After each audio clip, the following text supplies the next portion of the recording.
લોકસભાની ચૂંટણીમાં પરવાનેદારોએ પણ પોતાના હથિયાર જમા કરાવવાના રહેતા હોય છે, ત્યારે સુરતના અટવા વિસ્તારમાં કુખ્યાત ગણાતી મીંડી ગેંગના સભ્યો થોડા સમય અગાઉ જ ગુસ્તીટોકના ગુનામાં કોર્ટમાંથી જામીન મેળવી બહાર આવ્યા હતા, ત્યારે આરોપીઓ ફરીથી રફ જમાવવા માટે પિસ્તોલ સાથે ફરી રહ્યા હતા। આ અંગે બાતમી મળતા ફિલ્મી ઢબે કારમાંથી ઝડપી પાડવામાં આવ્યા હતા।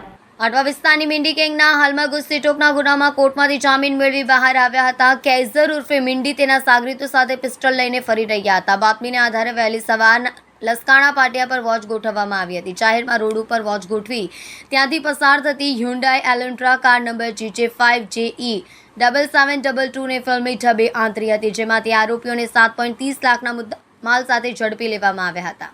કારમાંથી આરિફ મીંડીના પુત્ર મોહમ્મદ કૈઝર ઉર્ફે મીંડી, મોહમ્મદ આરિફ ઉર્ફે આરિફ મીંડી શેખ અને સાગરીતો આદિલ હુસેન, ઝાકીર હુસેન શેખ, નદીમ હુસેન ઉર્ફે માંજરા, ઝાકીર હુસેન શેખ ઝડપાયા હતા। ત્રણેય આરોપીઓ પાસેથી પિસ્તોલ નંગ એક કિંમત ₹50,000, મોબાઈલ ફોન તથા 4 વ્હીલર કાર સહિત કુલ 7.30 લાખનો મુદ્દામાલ કબજે કરવામાં આવ્યો હતો।